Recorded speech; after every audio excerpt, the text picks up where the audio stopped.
गणेशाय नमः। श्री परमात्मने नमः। श्री जानकी वल्लभो विजयते तराम। श्री राम कथा रस रसिक प्रभु बाबा शंभुनाथ हनुमान। प्रेम सहित आसन धरहूँ सुनहु कथा करु गान। श्यावर रामचंद्र भगवान की जय। आज वाल्मीकि कृत रामायण षष्ठ सर्ग में प्रवेश कर रहे हैं। राजा दशरथ के शासनकाल में अयोध्या और वहाँ के नागरिकों की उत्तम स्थिति का वर्णन पूज्यपाद महर्षि वाल्मीकि जी महाराज के द्वारा किया जा रहा है। ओम तस्यां पुर्यामयोध्यां वेदवित् सर्वसग्र संग्रहः दीर्घदर्शी महातेजाः पौरजानपदप्रियः इक्ष्वाकूणां तृतीर्थो यज्वा धर्मपरो वशी महर्षि कल्पो राजा शिष्टसु लोकेषु विश्रुतः बलवान निहता मित्रो मित्रवान विजितेन्द्रियः धनैश्च संचायिनश्चायिन्ने शुक्रवैश्रवण वैष्णोपमः यथा मनुर्महातेजा लोकस्य परिरक्षिता तथा दशरथो राजा लोकस्य परिरक्षिता। अवधपुरी में रह करके राजा दशरथ जी महाराज प्रजावर्ग का पालन किया करते थे। वे वेदों के विद्वान तथा सभी उपयोगी वस्तुओं का संग्रह करने वाले थे। दूरदर्शी और महान तेजस्वी थे। नगर और जनपद की प्रजा उनसे बहुत ही प्रेम रखती थी। वे इच्छा कुल के अतिरथी वीर थे। यज्ञ करने वाले धर्मपरायण और जितेंद्रिय थे। महर्षियों के समान दिव्य गुण संपन्न राजर्ष थे। उनकी तीनों लोकों में बड़ी ख्याति थी। वे बलवान, शत्रुहीन, मित्रों से युक्त एवं इंद्रिय विजयी थे। धन और अन्य वस्तुओं के संचय की दृष्टि से इंद्र और कुबेर के समान जान पड़ते थे। जैसे महातेजस्वी प्रजापति मनु संपूर्ण जगत की रक्षा करते थे, उसी प्रकार से महाराज दशरथ भी क्या करते थे। तेन सत्याभिसंगेन त्रिवर्ग मनुतिष्ठिता पालिता सा पुरी श्रेष्ठा इंद्रिणावामरावती। अर्थ, धर्म और काम का संपादन करने वाले कर्मों का अनुष्ठान करते हुए वे सत्य प्रतिज्ञ नरेश राजा दशरथ उस श्रेष्ठ अयोध्यापुरी का उसी तरह से पालन किया करते थे जैसे इंद्र अमरावतीपुरी का। तस्मिन् पुरवरे हिष्टा धर्मात्मनो बहुश्रुता नरास्तुष्टा धनैः स्वैः स्वैरह लुब्धा सत्यवादिनी। और उस उत्तम नगर में निवास करने वाले सभी मनुष्य प्रसन्न, धर्मात्मा, बहुश्रुत, निर्लोभ, सत्यवादी तथा अपने अपने धन से संतुष्ट रहने वाले थे। नाल्पसन्निचयः कश्चिदासेत तस्मिन् पुरोत्तमे कुटुम्बीयो हि अस्य अर्थार्थो भगवानस्य धनधान्यवान्। वहाँ के उस पुरी में कोई भी ऐसा कुटुंबी नहीं था जिसके पास उत्कृष्ट वस्तुओं का संग्रह अधिक मात्रा में ना हो, जिसके अर्थ, धर्म, काम में पुरुषार्थ सिद्ध ना हो तथा जिनके पास गाय, बैल, घोड़े, धन धान्य आदि का अभाव हो।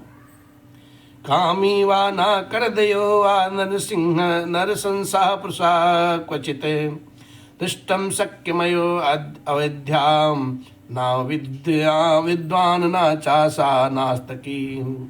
कामी वा न करदयो वा नरसिंह पुरुषा क्वचिते दृष्टम शक्यमयोध्यायाम ना विद्वान न चा नास्तकी। अयोध्या में कोई भी ऐसा पुरुष, कामी, कृपण, क्रूर, मूर्ख और नास्तिक मनुष्य कोई देखने को भी नहीं मिलता था। सर्वे नराश्च नारश्चे धर्मशीला सुसंयता मुदिता शीलवृत्ताभ्याम महर्ष्या इवामला। वहाँ के सभी स्त्री पुरुष धर्मशील, संयमी तथा प्रसन्न चित्त रहने वाले तथा शील और सदाचारी दृष्टि से महर्षियों की भांति निर्मल थे। ना कुंडली ना मुकुटे ना सृग्वी नाल्प भोगवान ना मृष्टो न लिप्तांगो ना सुगंधश्च विद्यते। और वहाँ कोई भी कुंडल, मुकुट और पुष्पहार से शून्य नहीं था। किसी के पास भोग सामग्री की किसी चीज की कमी नहीं थी। कोई भी ऐसा नहीं था जो नहा धो करके साफ सुथरा ना हो, जिसके अंगों में चंदन का लेप ना हुआ हो तथा जो सुगंध से वंचित हो। ना वृष्ट भोजी ना दाता नाप्यंग निष्धृक न हस्ताभरणो वापि दृश्यते नाप्य नात्मवान। अपवित्र अन्न भोजन करने वाला, दान ना देने वाला तथा मन को काबू में न रखने वाला मनुष्य तो वहाँ कोई दिखाई ही नहीं देता था। कोई भी ऐसा पुरुष देखने में नहीं आता था जो बाजूबंद, निष्क, स्वर्ण पदक या मनोहर तथा हाथ का आभूषण, कड़ा आदि धारण न किए हो।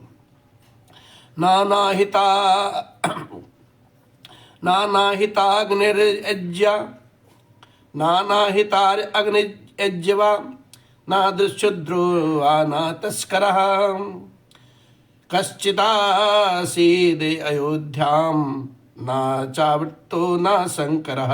अयोध्या में कोई भी ऐसा नहीं था जो अग्निहोत्र और यज्ञ ना करता हो, जो क्षुद्र, चोर, सदाचार शून्य अथवा वर्ण संकर हो।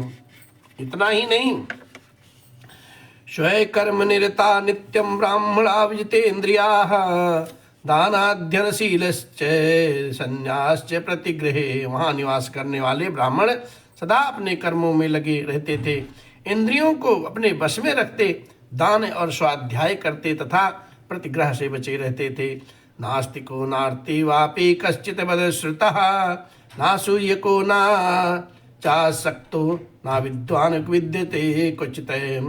वहाँ कहीं भी ऐसा द्विज नहीं था जो नास्तिक, असत्यवादी, अनेक शास्त्रों के ज्ञान से रहित, दूसरों को के दोष ढूंढने वाला, साधन में असमर्थ और विद्याहीन हो।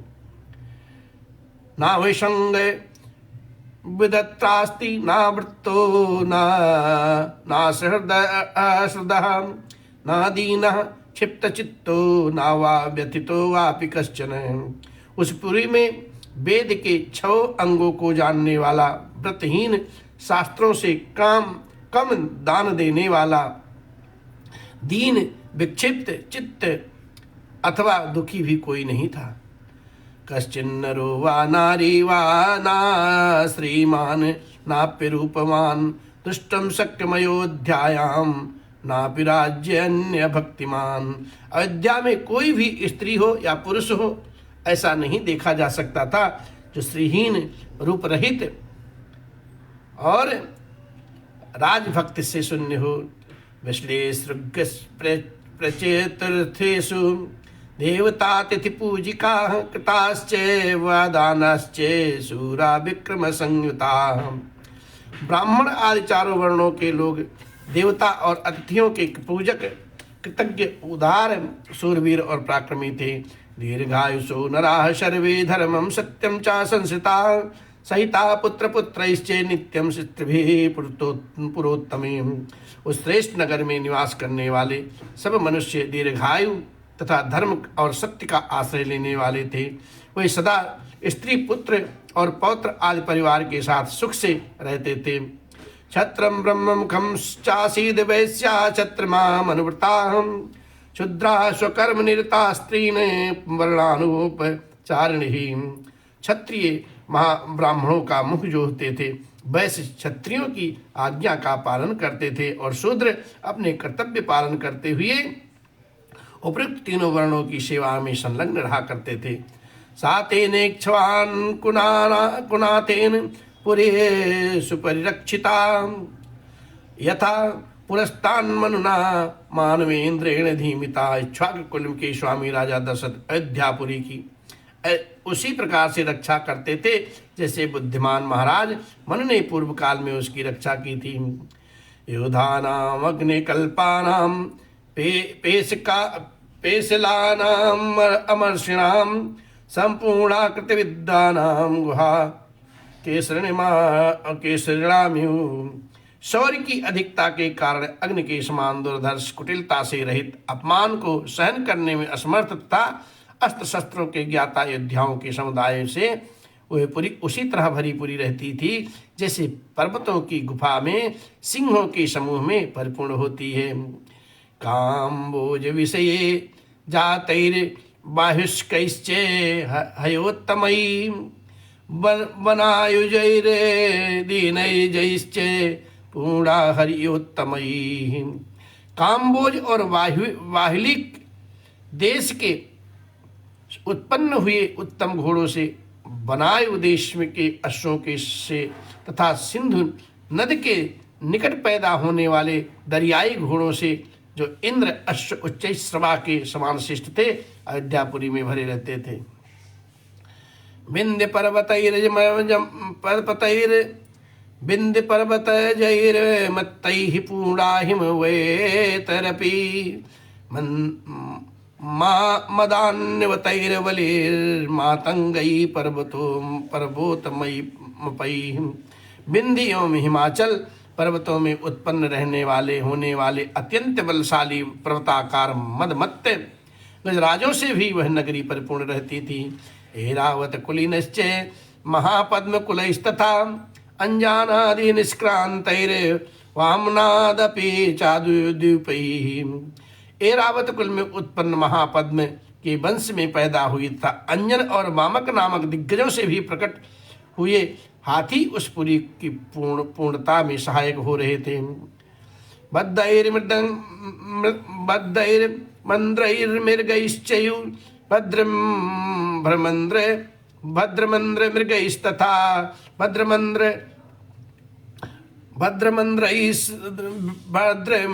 भद्रमृगैस् गमन्द्रेश्च चापुरी नियतमत्तैः सदा पूर्णा नागैर्जल सन्निभये सायोजने द्वे चा भूया सत्यनामा प्रकाश्यते यस्याम दशरथो राजा वसन जगता पालयते। हिमालय पर्वत पर उत्पन्न भद्र जाति के विंध्य पर्वत पर उत्पन्न हुई मद्र जाति के तथा सहये पर्वत पर पैदा हुए मृग जाति के हाथी भी वहां में मौजूद थे। भद्र, मंद्र और मृग इन तीन के मेल से उत्पन्न हुई शंकर जाति के भद्र और मंद्र, इन दो जातियों के मेल से पैदा हुई शंकर जाति के भद्र और मृग जाति के संयोग से उत्पन्न शंकर जाति के तथा मृग और मंद्र इन दो जातियों के सम्मिश्रण से पैदा हुए पर्वताकार गजराज भी थे, जो सदा मदोन्नत रहते थे, उस पुरी में भरे रहते थे। 3 योजन के विस्तार वाली अयोध्या 2 योजन की भूमि तो ऐसी थी जहां पहुंचकर किसी के लिए भी युद्ध करना संभव था। इसलिए वह पूरी अयोध्या इस सत्य एवं सार्थक नामों से प्रकाशित होती थी, जिसमें रहते हुए राजा दशरथ इस जगत का अपने राज्य का पालन किया करते थे। तामपुरे सा महातेजा राजा दशरथो महान ससास सविता मित्रो नक्षत्राणीव चंद्रमा। जैसे चंद्रमा नक्षत्र लोक का शासन करते हैं ना, उसी प्रकार से महातेजस्वी महाराज दशरथ अयोध्यापुरी पर शासन किया करते थे। उन्होंने अपने समस्त शत्रुओं का नष्ट कर दिया था। ताम सत्यनामाम तृणतोरार्गलाम ग्रहैर्विचित्र रूप शोभिताम शिवाम पुरी मायो अयोध्याम नृसहस्र संकुलाम ससास वै शक्र समो महीपति। इस प्रकार से जिसका अयोध्या नाम सत्य एवं सार्थक था, जिसके दरवाजे और अर्गला सुदृढ़ से थे, वह विचित्र ग्रहों से सदा सुशोभित होते थे। शास्त्रों मनुष्यों से भरी हुई उस कल्याणमयी पुरी का इंद्र तुल्य तेजस्वी राजा दशरथ न्यायपूर्वक शासन किया करते थे। इस प्रकार से श्री वाल्मीकि निर्मित आर्ष रामायण आदि काव्य में बालकांड में छठा सर्ग आज संपन्न हुआ। श्री राम जय जय राम।